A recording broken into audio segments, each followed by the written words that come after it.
Assalamualaikum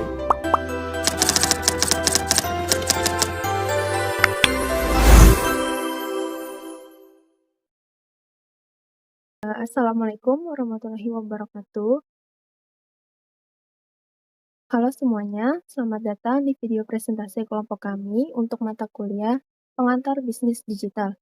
Perkenalkan, saya Nazifa yang akan bertindak sebagai moderator sekaligus pemandu jalannya presentasi kali ini. Nah, di era digital yang sangat hektik ini, kita semua pasti sudah nggak asing lagi sama yang namanya belanja online. Tapi pernah nggak sih kalian kepikiran gimana menerapkan etika bisnis di balik layar platform e-commerce terbesar seperti Shopee sekarang? Nah, hari ini kelompok saya akan mengupas tuntas tentang tema yang sangat menarik, yaitu etika dalam berbisnis online di platform Shopee. Sebelum kita lanjut ke slide selanjutnya, di sini saya akan memperkenalkan rekan saya, yaitu ada Nama saya Herlisda Sihotang sebagai pemateri. baik. Untuk slide selanjutnya boleh di next. Oke. Pada slide ini saya akan menjelaskan pentingnya etika bisnis di platform Shopee ini. Shopee adalah marketplace terbesar di Indonesia dengan 180 juta pengguna aktif, dan estimasinya sampai 3,8 juta transaksi per hari. Besarnya skala ini menjadikan etika bisnis bukan sekadar norma, melainkan kebutuhan nyata agar ekosistem digital tetap sehat, adil, dan juga dipercaya semua pihak. Next. Selanjutnya yaitu ada mengapa etika bisnis penting di Shopee. Ada 4 data kunci membuktikannya,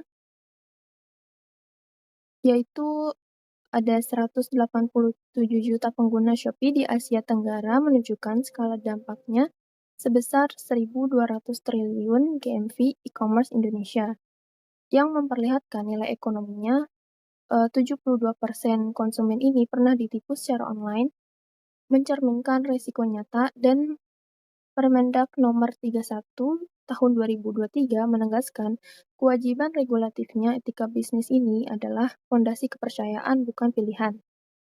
Next. Apa itu etika bisnis? Definisinya yaitu seperangkat prinsip dan norma moral yang mengatur perilaku pelaku bisnis dalam menjalankan kegiatan ekonomi secara adil, jujur, dan juga bertanggung jawab. Next. Selanjutnya itu ada 5 prinsip utama etika bisnis di Shopee.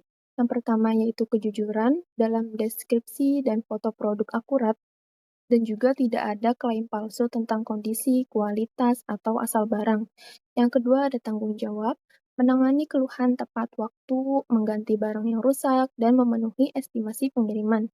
Yang ketiga yaitu ada transparansi, harga final ditampilkan jelas tanpa biaya tersembunyi, kebijakan return, refund, dan juga diinformasikan.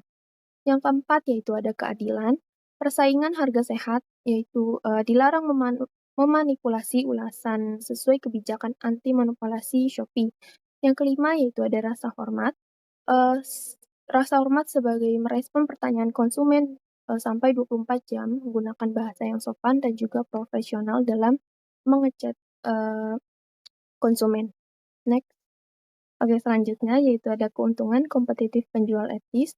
Yang pertama ada rating tinggi atau sama dengan visibilitas organik lebih besar di algoritma Shopee. Yang kedua ada eligible untuk Shopee Preferred Seller dan juga badge terpercaya. Yang ketiga ada penjualan stabil dan tumbuh jangka panjang, bukan hanya viral sesaat. Yang keempat yaitu ada terhindar dari sanksi dan pemblokiran permanen akun. Yang kelima yaitu ada mendapatkan akses ke program promosi eksklusif Shopee. Next.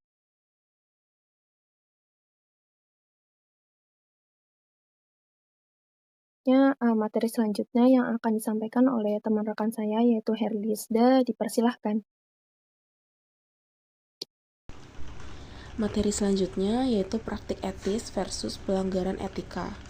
Untuk memperjelas batasan, mari kita bandingkan praktik yang benar dan pelanggaran yang sering terjadi di Shopee. Yang pertama ada foto dan deskripsi, yang dimana praktik etis menggunakan foto asli dan deskripsi yang jujur, pelanggaran etika berupa manipulasi foto atau rekayasa digital, dan deskripsi yang menyesatkan. Yang kedua, aspek harga, yang dimana praktik etis menerapkan harga transparan.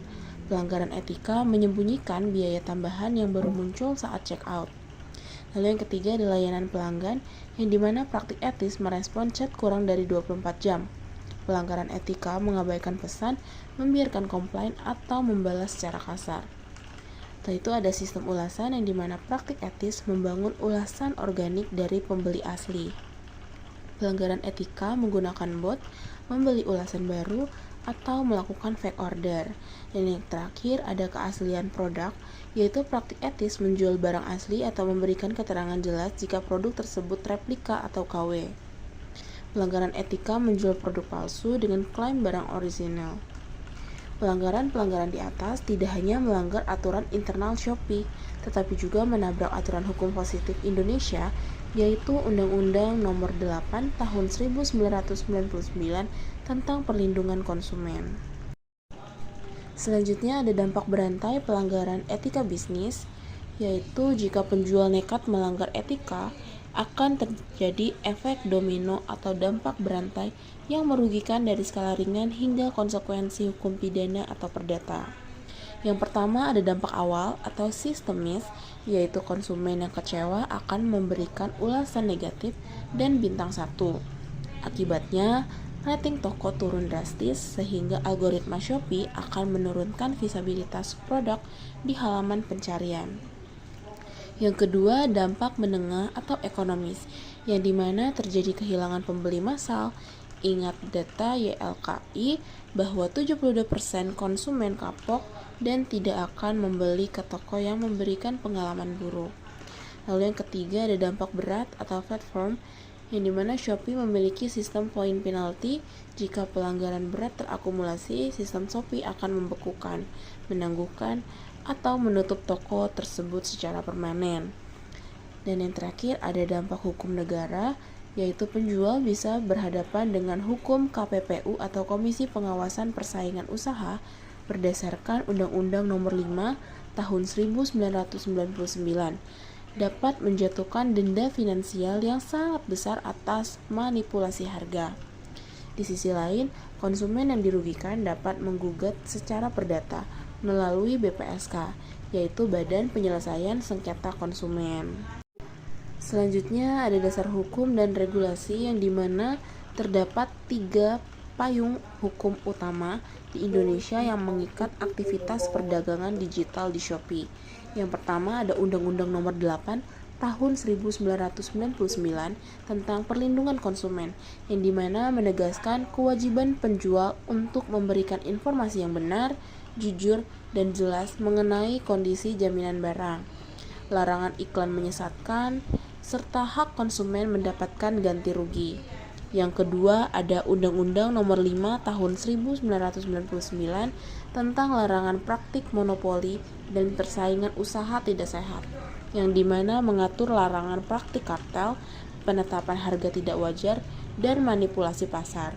KPPU berwenang menjatuhkan sanksi denda hingga 25 miliar bagi pelanggar. Yang ketiga, ada Permendak Nomor 31 Tahun 2023, yang dimana aturan terbaru yang mewajibkan platform digital menyaring legalitas penjual, memastikan transparansi informasi produk, serta menyediakan wadah dan mekanisme penyelesaian sengketa yang jelas bagi pengguna. Selanjutnya ada 7 strategi implementasi etika bisnis, yang merupakan bagaimana langkah konkret bagi kita selaku pelaku usaha untuk menerapkan etika bisnis di Shopee.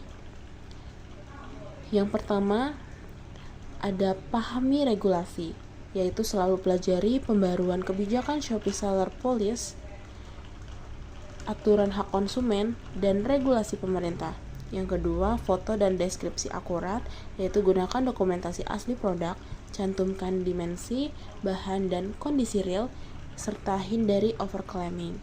Lalu yang ketiga ada komunikasi aktif, balas chat dengan ramah dan cepat, memanfaatkan fitur shortcut template respon untuk efisiensi, dan beri tahu status pengiriman secara proaktif jika ada kendala kurir.